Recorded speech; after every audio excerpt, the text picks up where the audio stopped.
12절부터 12장 14절까지의 말씀입니다. 제가 가진 성경으로는 구약 성경 1266면에 있습니다. 한 절 한 절 교독하시고 맨 마지막 14절은 다 함께 한 목소리로 합독하도록 하겠습니다. 에브라임은 거짓으로, 이스라엘 족속은 속임수로 나를 에워쌌고, 유다는 하나님 곧 신실하시고 거룩하신 자에 대하여 정함이 없도다.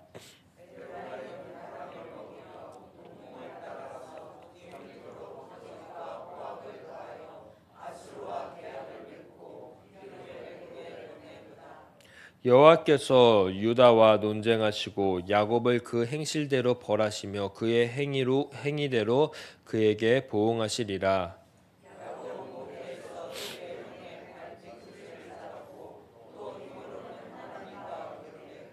천사와 겨루어 이기고 울며 그에게 간구하였으며 하나님은 베델에서 그를 만나셨고 거기에서 우리에게 말씀하셨나니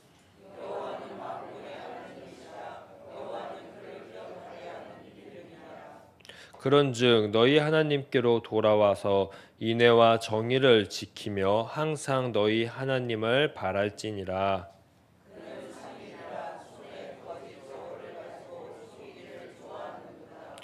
에브라임이 말하기를 나는 실로 부자라. 내가 재물을 얻었는데 내가 수고한 것 중에서 죄라 할 만한 불의를 내게서 찾아낼 자 없느니라 하거니와.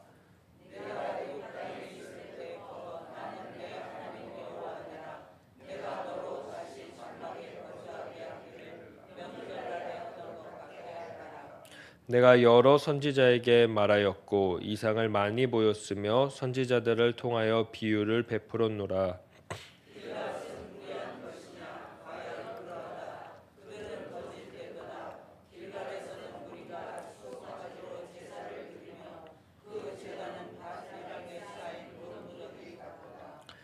야곱이 아람의 들로 도망쳤으며 이스라엘이 아내를 얻기 위하여 사람을 섬기며 아내를 얻기 위하여 양을 쳤고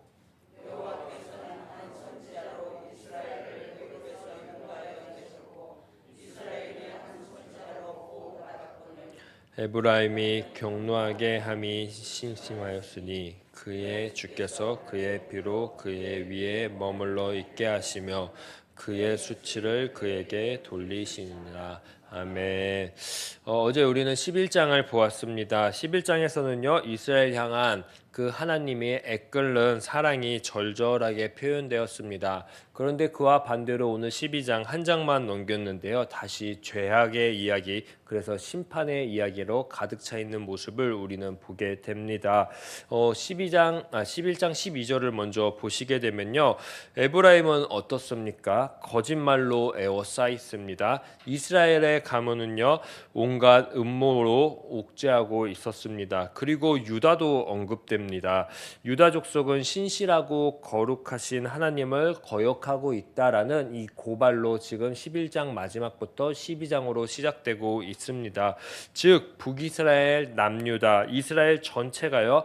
거짓, 음모, 거역이라는 죄의 모습으로 하루하루 살아가고 있다라는 것입니다.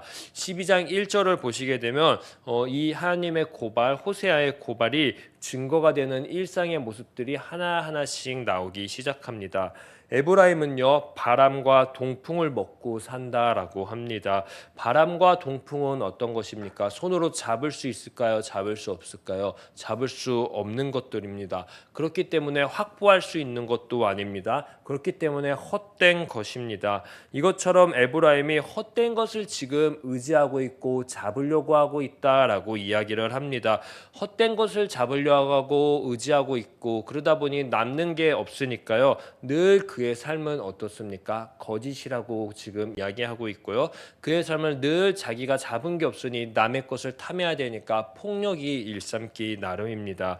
이렇게 거짓과 폭력이라는 세상의 가치관이 계속 지배하다 보니까요. 몸과 마음이 하나님을 향해야 되는데 그러지 못하고 강대국을 향합니다. 더 가진 것이 누가 있을까? 바로 보니까 옆나라 애굽이고 옆나라 아수르였습니다. 어떻게 하면 이들이 클 수 있을까? 어떻게 하면 이렇게 강대국이 됐지? 그들에게 조아려 볼까? 그들에게 가까이 가볼까? 세상의 가치관처럼 세상에 힘 있는 자들에게 나아가는 이스라엘의 모습이었습니다. 지금 그 모습, 헛된 것을 붙잡으려고 하는 그 모습을 고발하고 있는 것입니다.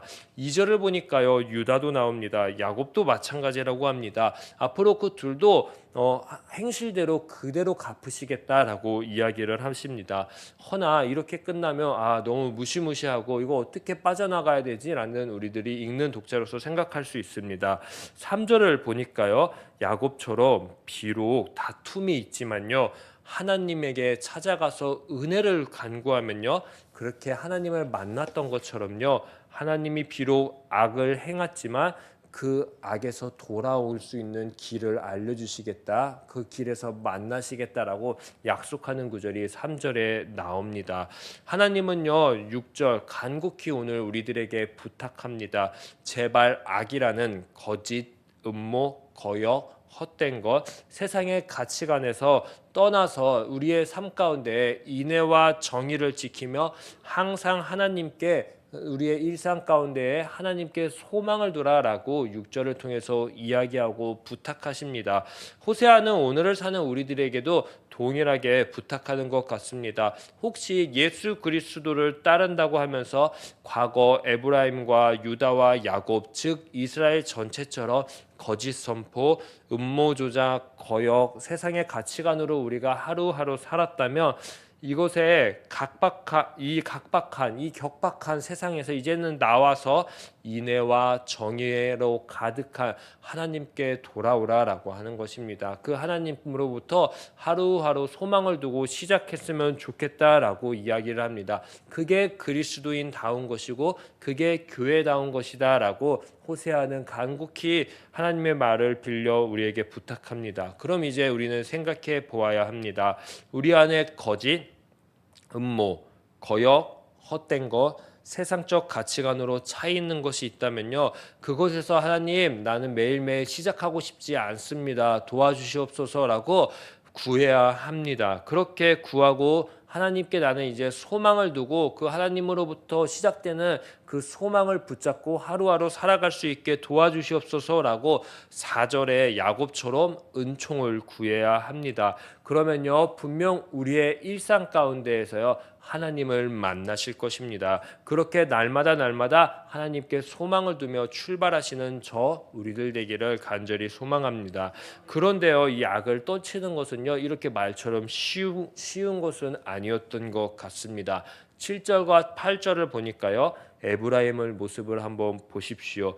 거짓 저울을 손에 든 장사꾼이 되었다라고 합니다. 그러면서 사람을 속이기에 너무너무 좋아한다라는 표현이 있습니다.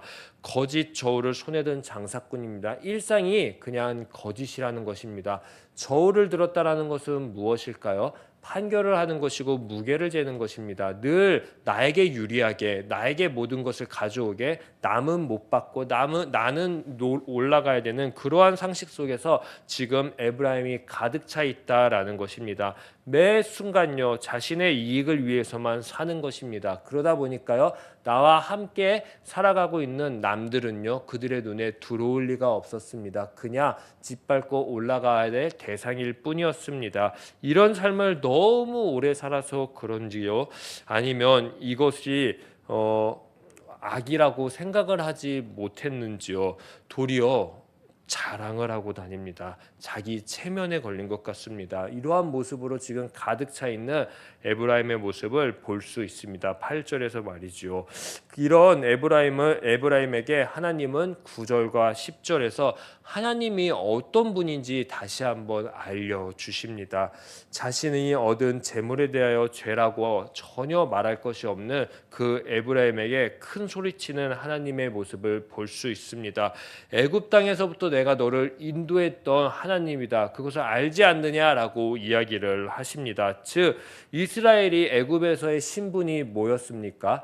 종이었습니다. 종살이했던 시절을 알고 있는 그 하나님께서 자신의 소유권도 주장할 수 없었던 그 에브라임의 시절을 가지고 지금 하나님은 이야기하고 있는 것입니다. 하나님 없이 안 됐던 그 시절을 너네들 왜 기억하지 못하냐? 왜 깨닫지 못하냐? 지금 하나님이 애통한 마음으로 지금 에브라임에게 호통을 치시고 있는 것입니다. 더 나아가 광야에서 에브라임이 살아갈 수 있었습니까? 불기둥과 구름기둥 없이요? 아닙니다. 하나님의 도움 없이는 절대 살아갈 수 없었습니다. 그러면서 불기둥과 구름기둥이 하나님이 지켜주시고, 그리고 더 나아가서 장마치는 방법도 알려주셨는데, 그렇게 하나님 없이는 살아갈 수 없는 그 시절을 알려주셨는데, 그리고 또 철마다 때마다 예언자를 통해서도 늘 주의 말씀을 알려줬는데, 에브라임은요 말씀을 고지 곧대로 이해하고요, 고지 곧대로 받아들이고 자기가 원하는 대로 골라 받으면서요 자기 정당화하는 수단으로만 지금 사용하는 모습으로 우리에게 비춰지고 있습니다. 그 결과가 무엇입니까? 죄가 없다. 나는 늘 당당하다. 나는 늘 깨끗하다. 나는 남들보다 위대하다. 나는 남들보다 열심히 하고 있다라는 그러한 고백으로 지금 가득 차 있는 것입니다. 다시 11절에서 12절을 보시게 되면요, 이스라엘의 모습이 또 나옵니다. 길르앗 이야기를 합니다. 길르앗도 악하다라고 이야기를 합니다. 무엇이 악하다라고 자세히 나와 있지 않지만 정황상으로는 똑같을 것입니다. 거짓이고 음모고 거역이고 헛된 것, 세상의 가치관을 따라가는 그 삶이 길르앗에 가득 차 있을 것입니다. 또 하나 나오는 것이 있습니다. 고대 이스라엘의 중요한 예배 처소였던 길갈이라는 지역이 또 나옵니다. 그 길갈에서의 제사의 모습이 나옵니다. 이 중요한 예배 처소가요 이제는 어떤 게 되었다고 합니까? 돌무더기가 되었다라고 지금 표현하고 있습니다. 즉 길갈이나 길르앗이나 매우 중요하고 유명하고 유서 깊은 곳이었지만 이제는요 그저 불의한 거짓이 가득한 곳이고요, 돌무더기와 같이 변했다라고 지금 고발하고 있습니다. 나아가 12절은요 야곱과 이스라엘은 늘 한결같다라고 이야기합니다. 늘 자신의 것을 얻기 위하여 이리저리 도망다닙니다. 이리저리 떠나다닙니다. 이러한 표현을 12절에 표현하고 있습니다. 허나요 13절에 하나님은 어떻습니까? 자신의 것, 자신의 이익을 위해서 이리저리 도망가시는 분이 아니십니다.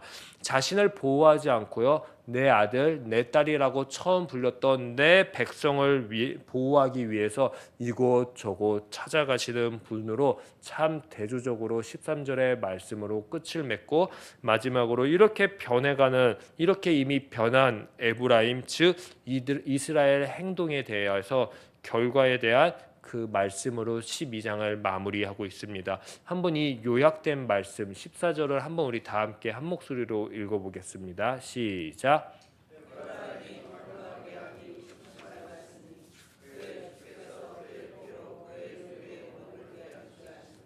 그의 수치를 그에게 돌리시리라. 아멘. 오늘 12장 중심에는요 2절의 말씀이 있습니다. 12장 바로 6절과 7절이라는 그 말씀이 12장 전체의 가운데에 딱 놓여 있습니다. 그리고 마침 이 2절도 대조를 이룹니다. 6절은요 하나님의 부탁입니다. 일상에서 제발 인애와 정의, 하나님께 소망을 두며 살았으면 좋겠다라고 하나님의 부탁이 나오는데, 바로 눈을 하나 내리면요 7절은요 그 반대 완전 대조되는 일상이 나옵니다.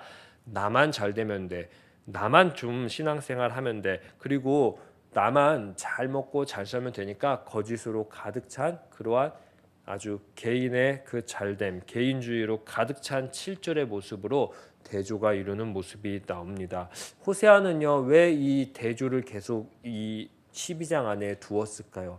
선택하라는 것입니다. 바로 6과 7 중에서 오늘 어떤 것을 붙잡고 오늘 주신 이 새날을 살아가겠느냐라고 오늘 우리에게 똑똑똑 두들기며 이야기하는 것입니다. 7절의 결과는 무엇입니까? 바로 우리가 방금 합독한 14절의 심판입니다. 허나여 6절의 결과는 어떤 것입니까? 13절 하나님이 보호하고 지키는 결과입니다. 사랑하는 우리 시냇가 에셀나무 성도님들, 그러면 오늘도 우리는 선택의 기로에 놓여 있습니다. 6과 7 중에 무엇을 선택하시겠습니까? 우리 모두 6이라는 그 6절을 선택하셨으면 좋겠습니다. 6의 삶은요 어떻습니까? 우리의 일상 가운데 하나님이 알려주시는 사랑, 인애, 즉 정의를 실천하는 것입니다. 그렇게 실천하려면 우리가 소망둬야 될 곳이 있습니다. 바로 하나님입니다. 그 하나님께 매일매일 소망을 두며 하나님, 나의 삶에서도 하나님의 그 성품처럼 사랑이 가득한 삶, 하나님의 그 모습처럼 정의가 가득한 삶을 살아갈 수 있게 하여 주시옵소서라고 잘 구하시는 오늘 하루 될 수 있었으면 좋겠습니다. 그렇게 구하다 보면요 분명히 자신을 희생하시고 오래 참으시고 보호하시는 그 하나님이 우리의 삶에 어려운 것, 우리의 삶에 힘든 것, 오늘 우리가 걱정하고 근심하는 것 하나님이 보호해 주실 줄 믿습니다. 그 보호의 은혜를 간절히 경험하는 오늘 한날 되셨으면 좋겠습니다. 너무너무 조급한 마음에 7절의 삶을 선택하지 않으셨으면 좋겠습니다. 세상의 것, 바람, 동풍을 잡지 않으셨으면 좋겠습니다. 우리가 잡아야 될 것은요 바로 소망의 하나님입니다. 그 하나님을 오늘 하루 꼭 잡고 우리의 삶의 인애와 정의가 넘쳐 흐르는 하루 되기를 간절히 축복합니다. 기도하도록 하겠습니다. 그런즉 너희 하나님께로 돌아와서 인애와 정의를 지키며 항상 너희 하나님을 바랄지라. 아멘. 하나님, 우리의 삶 가운데 너무너무 각박하고 힘들어서 혹여나 하나님만을 바라야 되는데 세상의 가치관을 조급히 따라가고 있는 모습이 있지 않습니까? 그런 삶을 살아가고 있다면 얼른 하나님께로 돌아와서 인애와 정의를 지키며 항상 하나님께 소망을 두며 살아갈 수 있는 힘과 용기를 주시옵소서. 그러한 삶을 살아갈 수 있게 우리를 보호하시고 지키시는 하나님이 우리의 삶을 깨워 주시옵소서. 그 삶을 하루하루 붙잡고 하나님께 소망을 두는 삶을 하루하루 살아갈 수 있게 하여 주시옵소서. 그 삶을 나만 살아가는 것이 아니라 나를 통하여 나의 주변도 함께 물들어갈 수 있게 하여 주시옵소서. 그러려면 우리의 삶에 옛 이스라엘의 삶처럼 거짓과 속임수와 그리고 또 하나님 앞에 정직함이 없는 그 모습을 버리고 온전히 하나님께 사랑과 인애와 그리고 정의로 나아갈 수 있게 하여 주시옵소서. 감사하며 이 모든 말씀 예수님의 이름으로 기도합니다. 아멘. 하늘에 계신 우리 아버지, 아버지의 이름을 거룩하게 하시며 아버지의 나라가 오게 하시며 아버지의 뜻이 하늘에서와 같이 땅에서도 이루어지게 하소서. 오늘 우리에게 일용할 양식을 주시고 우리가 우리에게 잘못한 사람을 용서하여 준 것 같이 우리 죄를 용서하여 주시고 우리를 시험에 빠지지 않게 하시고 악에서 구하소서. 나라와 권능과 영광이 영원히 아버지의 것입니다. 아멘. 오늘 이 시간 함께 기도할 때 하나님, 나의 모습 가운데 거짓과 교만과 그리고 또 속임수, 이러한 세상적 가치관이 있다면 이것들로부터 벗어날 수 있는 힘과 용기를 주시옵소서. 그리고 그 벗어난 자리로부터 하나님께 소망을 주며 사랑과 정의를 실천하는 우리가 될 수 있게 하여 주시옵소서라고 기도해 주시고, 대입 수능을 준비하는 우리 고3 학생들을 위해서, 그리고 더 나아가 새 생명을 이제 맞이할 준비를 하면서 우리 주여 한번 외치신 뒤에 합심해서 기도하도록 하겠습니다. 주여! 하나님, 혹시 우리들의 삶 가운데 옛 이스라엘의 삶처럼 속임수로 거짓으로 나를 에워싸고 있는 것이 있습니까? 그리고 또 거룩하시고 신실하신 하나님 앞에 정직하지 못한 모습으로 나아가는 모습이 있습니까?